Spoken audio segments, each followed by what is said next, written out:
네, 392페이지요. 16번부터 하겠습니다. 매수인의 선의 및 무과실 요건을 하는 담보 책임. 네, 3번에 물건 하자가 있습니다. 자, 물건 하자는 선의만 가지고 안 됩니다. 물건 하자는 선의만 가지고 안 되고요. 선의 및 무과실까지 요구된다는 거. 자, 권리하자는 내용에 따라서 선악 묻지 않고 인정되는 것이기 때문에 3번 물건 하자. 자, 17번 전형적인 문제입니다. 17번 별표. 가불세의 1000제곱미터 계약 성립했습니다. 담보 책임. 자, 1번 토지가 전부 갑것이 아니고 병소유다. 을은 선악 묻지 않고 뭐 할 수 있다? 해지할 수 있다. 요거 얘기했네요. 맞는 질문이고요. 두 번째, 토지가 그 800제곱미터 밖에 되지 않습니다. 그럼 수량이 부족한 겁니다. 요거죠. 그러면 악의는 뭐예요? 안 되는데 거기 선악 묻지 않고 감액 청구할 수 틀렸고, 세 번째는 1000제곱미터 중 300이 병거, 일부가 타인 거네요. 그럼 여기 악의도 대금 감액이 있으니까 선악 묻지 않고 대금 감액 청구할 수 있겠죠. 그래서 1, 2, 3번은 전형적인 이 표 문제입니다. 정리하시고요. 그 다음에 19번 문제 똑같은 겁니다. 자, 1000제곱미터 매수했는데 200제곱미터가 비소유가 아니어서 소유권 뭐 할 수 없다. 이전할 수 없게 되었습니다. 빚게 아니라는 거. 그럼 5번 지금 보시면은 200제곱 토지가 비소유가 아님을 A가 뭐 했을 때? 알고 있었을 때. 그럼 뭡니까? 악이죠. 그러면 권리부가 타인 것을 알고 있었다면, 자, 악의는 여기 뭐는 가능해도 대금 감액은 가능해도 무슨 배상은? 손해배상은 안 되겠죠. 그래서 갖다 표 대입하면 답이 나온다 그 얘기예요. 제 말은. 그래서 설명드렸고요. 다음 페이지 넘기셔가지고요. 20번 봅시다. 매매 관련된 다음 기술 중 맞는 것 1. 매매 일방 이약 경우 상대방이 이약 완결 의사 표시하고 이에 대한 승낙 있게 되면 효력이 발생한다. 자, 이약 완결권은 무슨 권이에요? 형성권이죠. 형성권은 상대방 뭐 받을 필요 없는 거예요. 승낙 받을 이유가 없죠. 그래서 틀린 지문. 두 번째, 매매 목적물이 전, 질권, 유치권 목적된 경우에 이를 매수인이 알고 있었던 경우. 자, 그러면 용익적 권리에서 제한됐다는 얘기예요. 그럼 그 사실을 알고 있었다면 계약 당시에 분명히 뭐 했을 거예요? 대금 조절했을 거 아닙니까? 따라서 계약의 목적을 달성할 수 없는 경우랄지라도 매수인은 계약을 뭐 할 수 없다는 것, 해지할 수 없다는 겁니다. 선의만 담보 책임 들어가지 악의는 담보 책임 들어가면 안 돼요. 왜? 알고 샀다는 얘기는요. 분명히 대금을 조절하고 샀을 것이고 산 이후에 다시 또 담보 책임 묻는 것은 있을 수가 없다는 얘기고요. 세 번째 짐은 계약금, 중도금 각각 차례로 뭐 했다고요? 교부했다고 되어 있습니다. 그러면 교부했으면 중도금 줬으면 해약금 해지할 수는 없는 거 아니에요. 그죠? 그러니까 3번 질문도 뭐 한 거예요? 틀렸다는 얘기지. 이미 뭘 줬으니까. 중도금 줬으면 더 이상 해약금 해지할 수 없다는 얘기고, 네 번째 거 매도인의 담보 책임은 과실 책임. 무과실 책임이지 과실 책임이 아니에요. 법정 무과실 책임. 다음 다섯 번째, 매매 목적된 부동산에 설정된 저당권 또는 전세권 행사로 인해서 매수인이 소유권을 잃었습니다. 매수인은 계약 해지할 수 없다. 자, 여기 보세요. 저당권 실행 소유권 상실한 사람은 뭐 묻지 않고 선언 묻지 않고 해지에 들어갈 수 있다는 거. 20번은 2번. 자, 그 다음에 21번 매도인의 무슨 책임? 하자 담보 책임. 자, 이 하담보 책임은 크게 두 가지. 특정물하고 불특정물. 자, 중고차 삽니다. 뭐 산다고요? 중고차. 번호가 특정돼 있습니까? 안 돼 있습니까? 차량 번호가 특정돼 있죠. 자, 대리점가 새 차 삽니다. 신차. 차량 번호가 특정돼 있습니까? 네. 번호가 뭐 되지 않았어요? 특정이 되어 있지 않죠. 그러니까 뭡니까? 여기서는 차 종류. 그죠? 그다음에 옵션. 색깔 이런 옵션을 선택한 다음에 나중에 어떻게 되죠? 특정돼서 번호가 붙어서 오겠죠. 그죠? 그래서 왼쪽을 불특정물 매매, 반대말 무슨 매매? 이게 특정물 매매 이렇게 표현을 하고요. 요거는 아직 특정이 안 돼 있으니까 뭐다? 불특정물 매매라고 하는 거예요. 물론 특정 나중에 됩니다. 그러면 특정물 매매든 뭐 이거든 불특정은 어차피 특정되는 거니까 나중에 이거든 물건 하자 있으면 당연히 이쪽이든 전부 다 무슨 책임? 당연히 이쪽도 무슨 책임? 담보 책임 추궁하는 것이고 이쪽도 뭐 하는 거 추궁할 수밖에 없는 거 아닙니까? 그죠? 그래서 21번 정답 4번 보시면 하자 담보 책임은 특정물 매매에 있어서 인정되고 종류 매매의 경우에는 하담보 책임을 물을 수 없다. 이게 종류 매매 이게 불특정 매매가 무슨 매매? 종류 같다고 보시면 돼요. 그래서 담보 책임 들어갈 수 있다는 거. 자, 그래서 1번 하자가 있기 때문에 매매 목적을 달성할 수 없는 때 매수인은 계약을 해지하고 손배 들어갈 것이고 두 번째 매수인은 하자 있음을 모르거나 알지 못하는데 과실이 없을 것. 그게 바로 뭐죠? 선의 및 무과실. 세 번째 하자가 계약의 목적을 달성할 수 없을 정도로 중대한 것이 아닌 경우는 매수인은 손해배상을 뭐 할 수 있다는 거, 청구할 수 있다는 거. 다섯 번째 매수인의 해지 또는 손배 청구는 하자를 발견 날부터 몇 월? 네, 그래서 왜 6개월일까요? 글자 계수 해보세요. 몇 개월? 6개월. 몇 개월? 6개월. 그렇게 가시고요. 자, 다음에 넘기시고요. 22번. 22번 같은 담보 책임인데 3번 볼게요. 하자 담보 책임은 특정물 매매에 관한 제도, 종류 매매에 있어서는 불완전한 물건을 급부할 때 완전한 급부를 청구할 수 있을 뿐 하자 담보 책임을 물을 수 없다. 물을 수 있죠. 단 불특정물 매매에서는 자 완전물 급부 무슨 급부요? 다른 것을 바꿔달라. 완전물 급부 청구권 행사할 수 있다는 거. 특정물 매매에서는 완전물 급부 청구 안 됩니다. 요거는 종류 매매에서만 가능하다는 것. 정답 3번이고요. 다음 23번 별표. 자, 요거는 경매입니다. 경매. 자, 경매가 됐을 때 네, 물건 하자 가지고는 담보 책임 공격할 수가 없다는 것. 공격할 수가 없습니다. 그러나 경매라 인해서 무슨 하자가 있으면 권리에 뭐가 있으면 하자가 있으면 당연히 무슨 책임? 담보 책임 네, 공격할 수 있다는 거 기억하세요. 물건 하자 가지고는 안 됩니다. 그러나 무슨 하자 가지고는? 그러면 권리 하자 같은 경우는 이런 겁니다. 누가 누구 부동산 경매했을까요?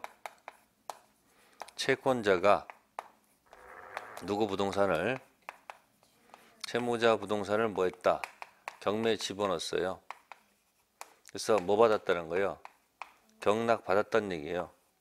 따라서 무슨 하자가 있으면 공격해야 되겠죠. 그러면 경락인이 1차적으로 공격 대상은 누구냐면 채무자예요. 누구요? 그 이유는 채무자가 매도인에 해당하고 이 경락인이 매수인에 해당하고 경매가 매매 생각하시면 되잖아요. 그래서 1차적 공격 대상이 채무자고 채무자가 자력이 없어서 돈이 없으면 배당 받아간 누구? 네, 채권자한테 간다는 얘기입니다. 아셨습니까? 그래서 공격 대상이 1차적이 채권자가 누구다? 채무자. 자, 물건 들어가겠습니다. 문제. 을은 갑으로부터 금전 차용하면서 자기 소유 X 가옥에 대해서 저당권 설정해 주었으나 채무를 이행하지 못해서 미가학 저당권 실행으로 병에게 매각되었다. 다음 설명 중 옳은 것 됐습니다. 1. X 가옥의 권리에 뭐가 있다? 하자가 있습니다. 그럼 물건에 하자가 있는 거죠. 그러면 1차적으로 담보 책임지는 자는 갑이 아니고 누구다? 을입니다. 즉 여기서 누가 채권자예요? 네? 갑이 채권자예요. 갑이. 그리고 누가 채무자? 그러니까 1차적 담보 책임자는 채무자 을이 맞겠죠. 두 번째, 경매 절차 자체가 무효인 경우 갑 또는 을 담보 책임이 성립한다. 이 절차가 만약에 무효면요, 네? 담보 책임 문제가 발생하지 않습니다. 다 원위치 시켜야 돼. 아셨어요? 이 경매 절차 자체는 뭐다? 유효를 전제로 해서 담보 책임 들어가요. 이 절차 자체가 만약에 뭐냐면 다 원위치합니다. 담보 책임 문제 발생하지 않고요. 세 번째 거, X 가옥의 부분 파손. 그 물건 하자죠. 그럼 을은 담보 책임 진다 안 진다? 안 집니다. 그러니까 1번 지문은 권리 하자고 3번 지문은 무슨 하자? 물건 하자라는 얘기죠. 그래서 3번에서 물건 하자는 담보 책임 질 수가 없다는 거 맞는 지문. 네 번째 지문, X가옥 선순위 저당권이 설정되어 있었던 경우 담보 책임이 문제가 된다. 저당권 자체로 인해 가지고는 담보 책임이 발생하지 않고요. 저당권이 뭐가 됐을 때, 실행됐을 때 담보 책임 문제가 발생하고요. 다섯 번째는 X가 권리금을 알고 있는 갑이 경매 신청했다면 병은 갑에 대해서 무슨 배상? 손해배상 뭐 할 수 있다? 청구할 수 없다가 아니고 뭐요? 있다. 네, 22번은 권리하자인지 물건하자인지 경매니까 참 꼭 좀 기억해 두시고요. 자, 24번은 자, 정답이 4번. 매매계약 있은 후 인도하지 목 생긴 과실은 누구 거? 인도 전까지는 누구 거다? 매도인 것. 그 글자 틀렸습니다. 매수인은 누구다? 매도인. 다음 페이지 25번. 25번에서 틀린 지문입니다. 25번. 자, 25번에서 4번 지문 별표해 두시고요. 건축을 목적으로 매매된 토지가 건축 허가를 받을 수 없어서 건축이 불가능합니다. 목적물 아니라 권리 하자가 있는 것이다. 자, 법률적 장애죠. 그래서 이것도 기억해 둘 것이 여기 무슨 하자 있으면 여기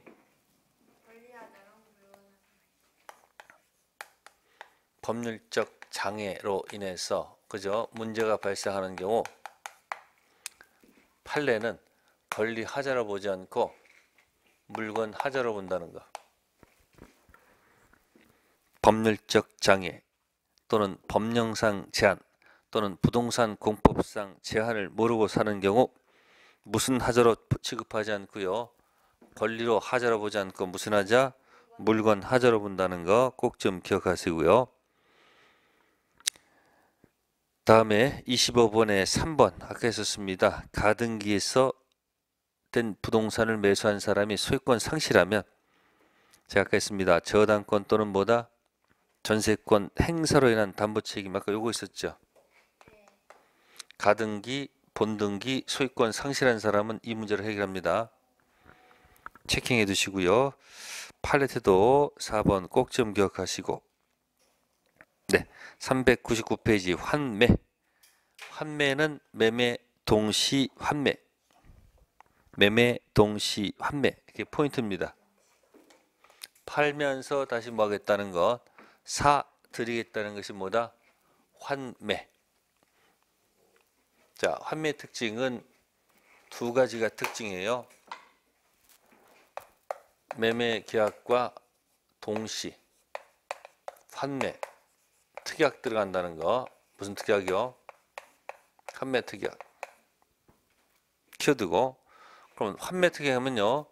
그러면 일정 기간 내 뭘 갖다가, 그죠? 일정 기간 내 뭘 제공하고, 무슨 대금? 환매 대금을 실제로 제공해서 환매권 행사한다는 얘기죠. 이 기간을 갖다가 우리가 법률 용어로 뭐라 한다? 환매 기간. 무슨 기간? 네, 환매 기간. 그래서 부동산은 5년, 몇 년? 동산은 3년을 넘지 않은 범위 내에서 설정할 수 있고요. 기간 한번 정하면 특징, 절대 연장 불가. 절대 뭐 할 수 없다는 것, 연장이 안 된다는 것. 조문에 그렇게 적혀 있어요.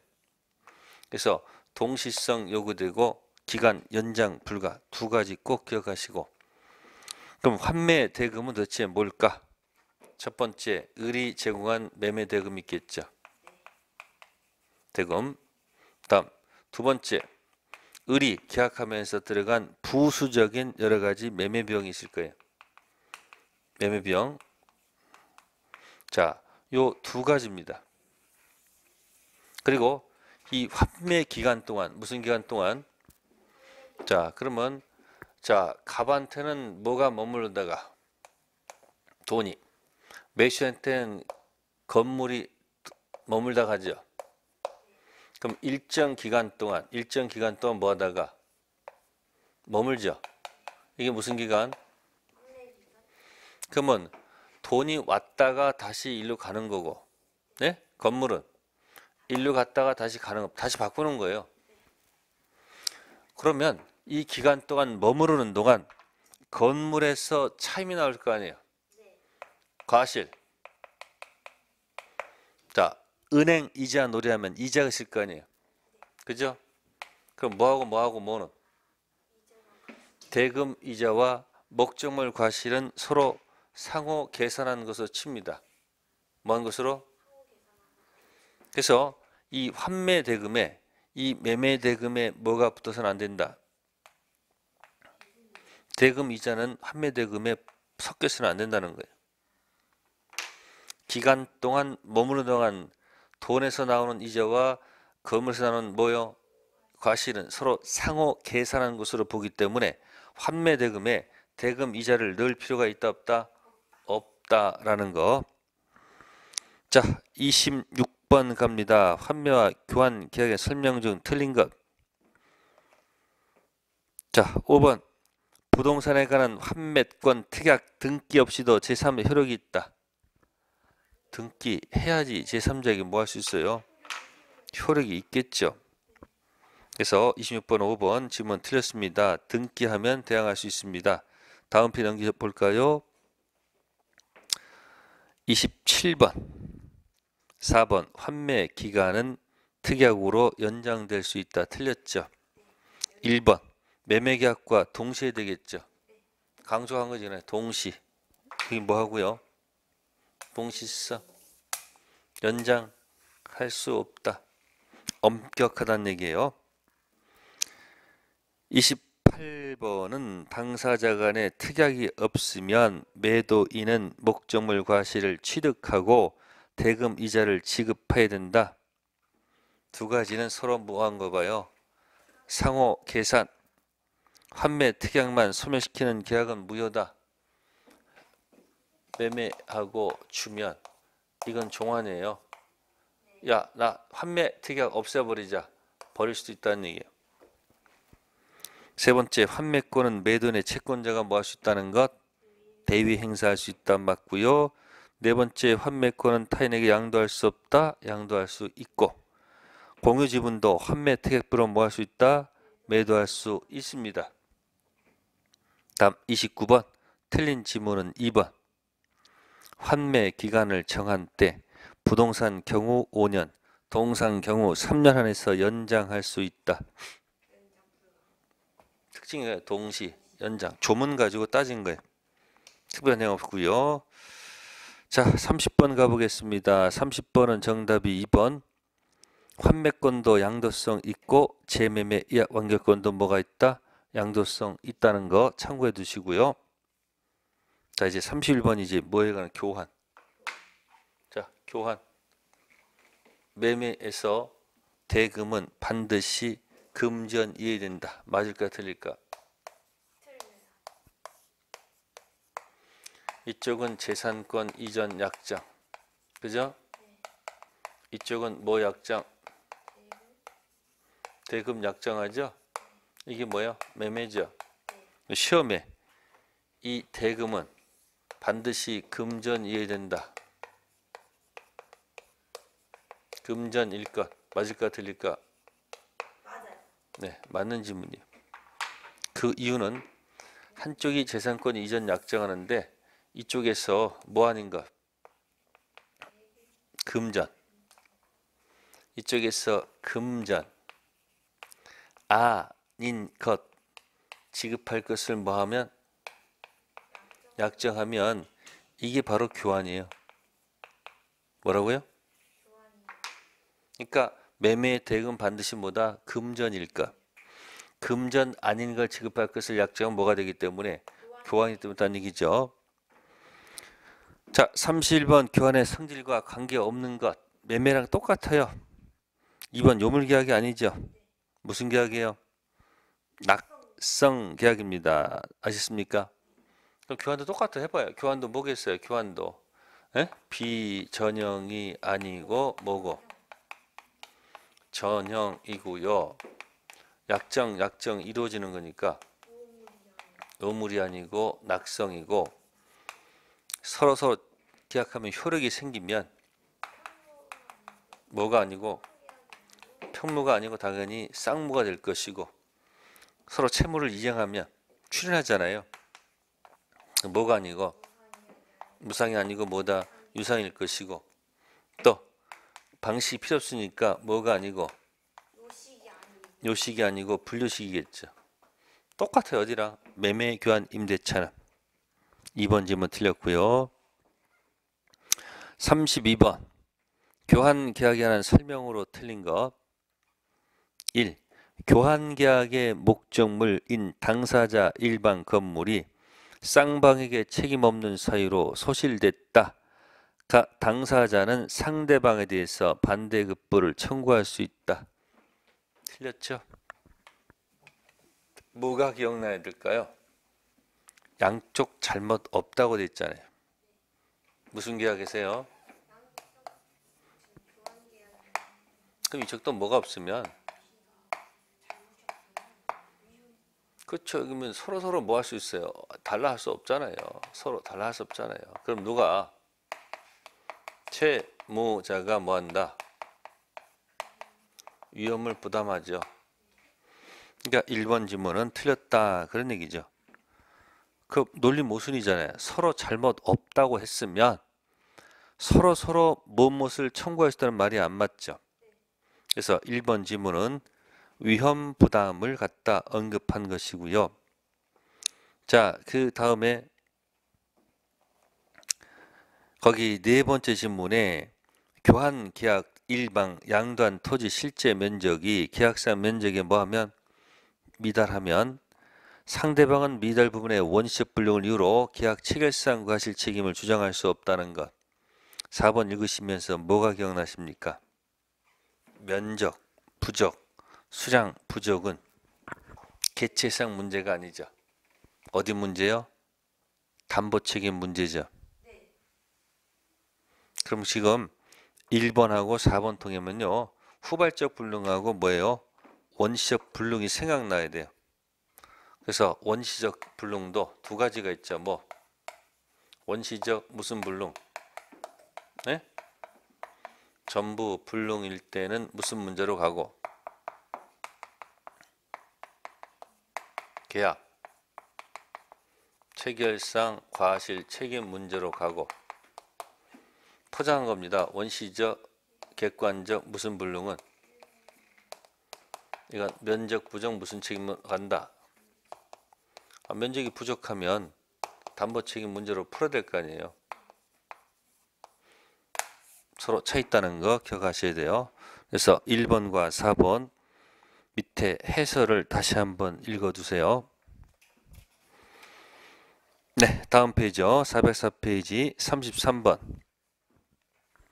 전세금, 해약금, 환매대금 설명으로 옳지 못한 것입니다. 기억 전세권자는 반드시 전세금 지급하고 타인의 부동산을 모해서 점유, 부동산 용대조차 사용 수익, 부동산 전부에 대해서 후순위 권리자 기타 채권자보다 전세금 뭐 받을 권리가 있다? 네, 맞는 질문. 니은 매도인이 매매계약과 동시에 환매할 권리를 보류한 때 영수한 대금과 매수인이 부담한 매매비용과 대금 이자를 반환하고 목적물 환매할 수 있다. 거기 뭐가 들어가서? 대금 이자 들어가면 안 되겠죠. 환매할 때는요, 요 기간을 기억해야 돼요. 기간. 부동산 머무르는 기간과 돈 머무르는 기간. 상기한 것을 본다는 것. 디귿 일방이 계약 당시에 금전 기타 물건을 계약금, 보증금 등의 명목 상대방 모한 때, 교부한 때, 당사자 다른 약정이 없으면 일방이에 뭐할 때까지 착수할 때까지 교부자를 뭐하고 포기. 수령자는 100 상한에서 매매 계약을 뭐할 수 있다. 해지할 수 있다. 조문 그대로 얹어놨고요. 리얼 보증금은 연체차임, 임차인의 손해배상 채무 등 임차 이내 임대에 대한 임대차 계약서 모든 채무를 뭐한다? 담보한다. 맞고. 미음 임차인은 임대 기간 중 보증금을 이유로 차임 지급을 거절할 수 있다. 안 됩니다. 충당 자유는 누구의 자유? 임대인 자유지 누구 아니다? 임차인께 아니라는 것. 그래서 니은, 미음만 틀린 지문. 네, 거기까지가 뭐에 관한 얘기예요? 환매에 관한 얘기고, 그 다음에 이제 임대차 얘기입니다. 무슨 대차요? 네, 임대차. 그러면 임대차는 주문이 어떻게 되어 있을까? 네, 비슷하게 되어 있어요. 자, 임대차 계약도 가서 보니까 이렇게 되어 있습니다. 파는 사람은 이렇게 되어 있습니다. 목적물, 자, 사용, 수익하게 할 것을 뭐하고 약속을 정하고 상대방은 자, 보증금이 아니고요. 차임 뭐다? 지급할 것을 약정함으로써 뭐가 생겨요? 효력이 생기죠? 자, 그러면 임대차는 무슨 대차는 전형이에요, 비전형이에요? 비전형 아니고 전형이겠죠. 그죠? 그 다음에 임대차 약정하니까 요물이 아니고 뭐다? 낙성계약이고. 그러면 약정 있으면 각자 뭐가 생겨요? 효력이 생기겠죠. 자, 어떤 효력이 생기는가 이제 보자는 얘기예요.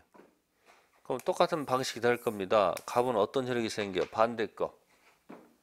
갑은 뭐 주세요? 차임 달라는 뭐가 생기고 채권적 효력이 생기고 이쪽은 반대 거. 목적물 뭐다? 사용, 수익을 요구하는 뭐가 생긴다? 채권이 생긴다고요. 그러니까 갑의 채권은 을한테 뭐로 되는 거예요, 이게? 을한테는 이게 차임 채무가 되는 거고 이거는 사용수익 채무가 되는 거예요. 누구한테는? 갑은. 그래서 이제 여기서 이제 뭐가 있냐면은 갑 입장에서는 차임 받는 게 어떤 목적이 있을 것이고 그 다음에 여기서 이제 사용 수익을 요구하는 이 권리 있잖아요. 그죠? 요걸 우리가 이제 법률로 빼가지고 요걸 임차권이라고 표시하는 거예요. 사용 수익하는 걸 뭐라 한다? 임차권이라 표시하는 거예요. 임차권은 물건이 아니고 뭐다? 채권이에요. 본권일까? 본권이 아닐까? 본권입니다. 본권이 채권, 임차권이에요. 네. 그러니까 사용 수익을 요구하는 거니까 이제 여기서 푸는 거예요. 수선 유지를 누가 해야 되는 얘기예요. 갑이 해야 돼요? 을이 해야 돼요? 수용 이거 요구하는 거니까 수선이 을이 하는 게 아니고 누가 하는 거다? 갑. 알겠습니까? 그래서 수선 유지 의무는 누구한테 있다? 갑한테 있다. 623조 이렇게 돼 있어요.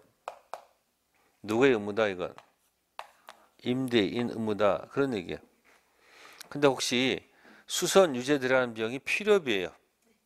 따라서 을이 만약에 수선 유지 비용을 만약에 지출했으면 이걸 지출했으면 이 비용을 누구한테?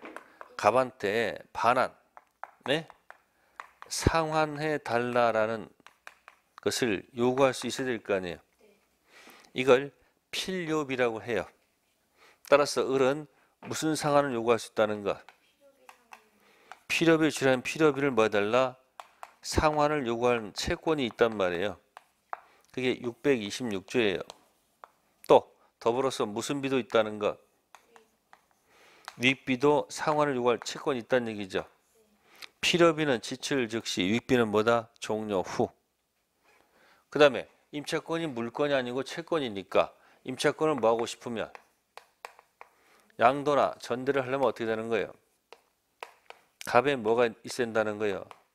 동의가 있어야 된다는 얘기죠. 그게 629조예요. 그래서 이 임차권 관련된 채권 이야기는 요 채권 있습니다. 수선 의무, 그다음에 비용 상환 청구권, 그다음에 임차권 양도 전대 제한 629조 몇 조요? 이런 조문들은 전부 다 임의규죠. 무슨 규죠? 그 다음에 이제 임차인이 매수 청구권이 두 가지가 있어. 그래서 지상물 뭐가 있고 매수 청구권이 있고요. 또 뭐도 있다? 부속물 뭐도 있다? 매수 청구권. 그래서 요 매수 청구권 이야기는 강행규죠. 그래서 조문 숫자는 중요한 거 아닙니다. 제가 그냥 습관 적는 것 뿐이에요. 643조, 646조. 요 주문은 무슨 규정? 강행규정. 임차권 사용 수익 요구하는 권리 관련 것은 뭐다? 임의규정. 그래서 이 중에서 특히 626조는 꼭 시험에 나온다. 가정에 두고서 열심히 언급하셔야 돼요. 몇 조요? 그 다음에 이제 매수용권은 이게 나올지 이것은 몰라요. 한 문제 나올 거란 말이에요. 그래서 두 문제 이상 가치가 있는 것입니다.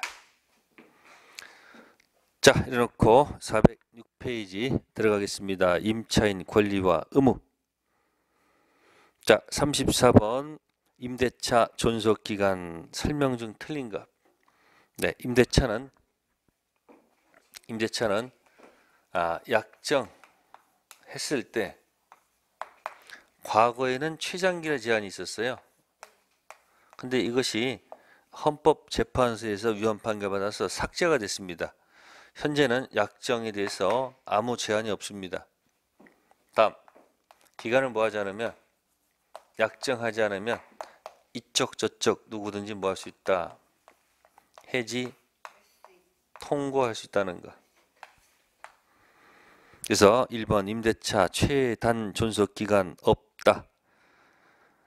두 번째, 계약 10년 넘지 몇 번이고 계약갱신 할 수 있다. 관계없겠습니다.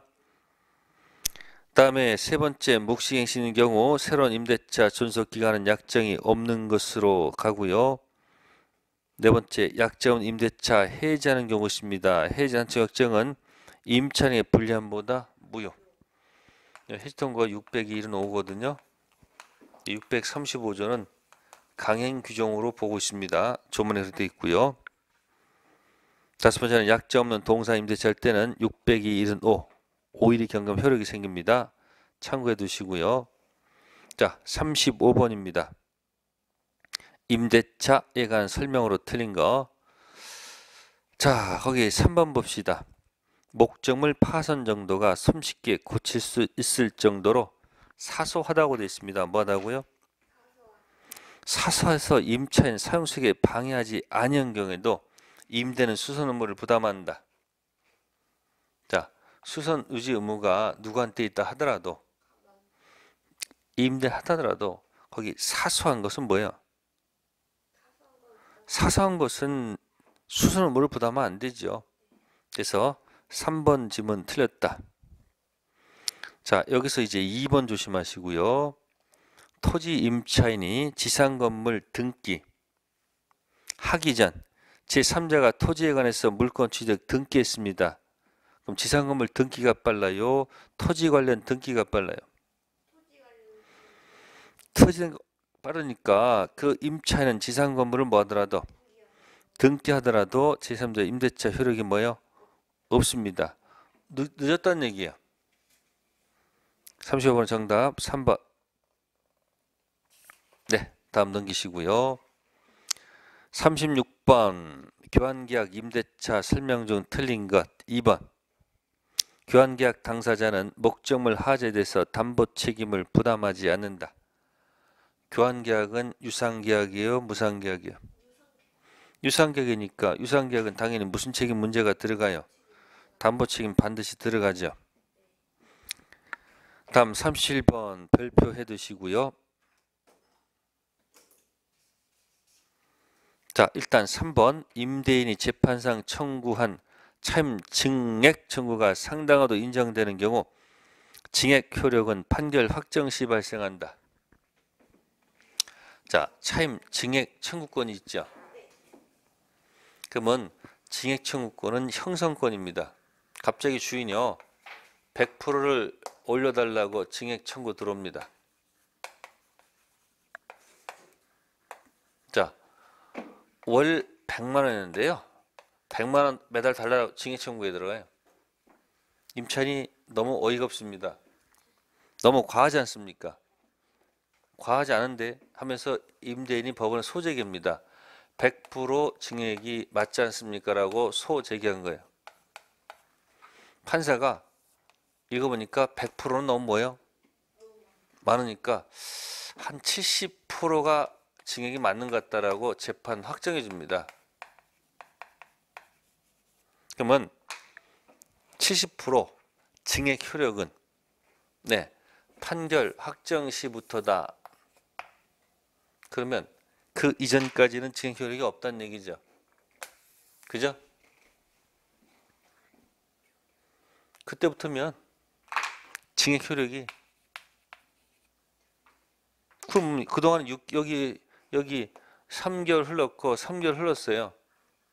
그럼 70만 원 증액 효력은 그때부터 효력 발생하면 그동안 6개월 동안의 증액 효력은 없다는 얘기 아니에요.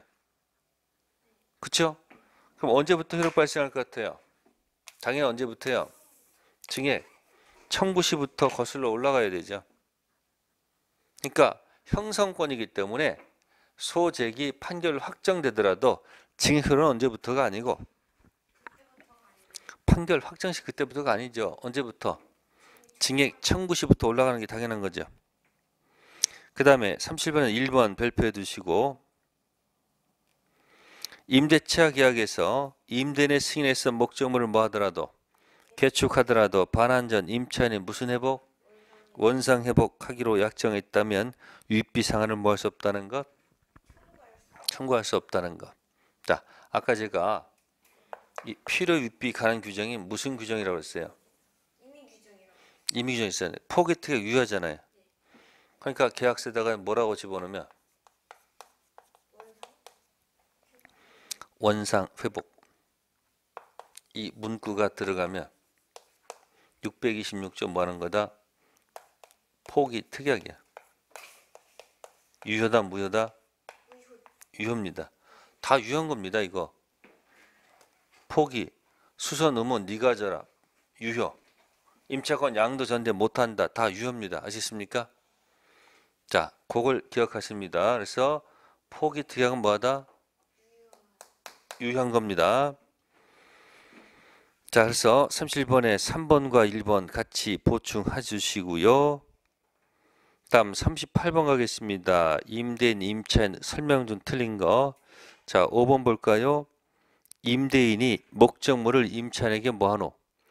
인도한 후 특별한 사정이 없는 한 계약 존속 중 사용 수익에 필요한 상태를 유지할 의무까지 부담하는 것은 아니다.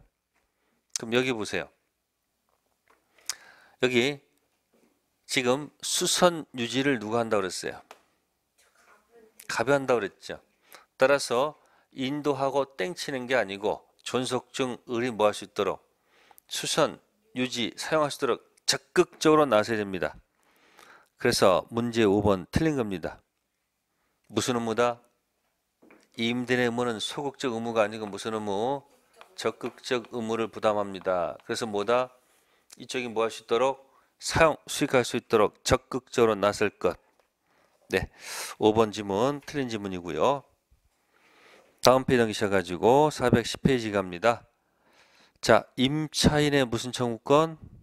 부속물. 자, 그러면 부속물은 어떻게 들어갈까? 자, 건물 임차인이 들어갑니다. 건물 임차인. 자, 임대인의 동의를 얻었거나 또는 뭐다? 임대인으로부터 뭐 한 경우? 매수한 경우. 그때 들어가는 것이 뭐다? 부속물 무슨 청구권? 매수청구권입니다. 매수청구권 들어가게 되면 이건 무슨 권이기 때문에 형성권이기 때문에 바로 매매가 형성된다. 그래서 매수청구 가지고는 나중에 유치권 안 됩니다. 뭐 안 된다? 자, 매매가 됐을 때는 이제 동시 항변권 문제로 풀어간다는 거. 그래서 부속물 매수 청구권, 동의 얻었거나 뭐 한 경우, 매수한 경우가 뭐다? 부속물. 자, 1번 부속매수 행사라면 임대차가 뭐 할 것? 종료할 것. 맞고. 두 번째, 일시생활 임대차에서는 부속매수권이 인정되지 않습니다. 세 번째, 매수권은 강행 규정, 위반되는 약정으로 임차인이나 전차인에게 불리한 것은 뭐가 없다? 효력이 없다. 네 번째, 적법하게 전대한 경우 전차인도 매수권 행사할 수 있고요. 자, 5번 보세요. 건물 사용에 객관적 편익을 가져오는 것이 아니더라도 임차인의 특수 목적에 사용에 부속된 것, 임차인의 특수 목적 사용에 부속된 것은 주관적 가치죠. 자, 이럴 경우도 매수권의 대상이 된다. 그건 아닙니다. 객관적 편익을 가져오는 것에 한해서 매수권 대상이 되는 것이지 임차인의 특수 목적 관련된 경우는 매수권 인정 안 된다는 것. 다음 40번 갑니다. 임대인, 임차인 권리 의무에 관한 설명 중 틀린 거. 자, 이것저것 다 모아놨습니다. 2번 보세요. 자, 거기 무슨 비? 필요유익비. 직시란 말 있죠. 안 되죠. 필요비는 언제고? 여기 즉시 상환 요구할 수 있지만 유익비는 즉시가 아니고 뭐다? 계약 종료 후. 그래서 2번 질문 틀렸다는 거. 네, 거기까지 일단 하고요. 잠시 쉬었다가 40일부터 하도록 하겠습니다.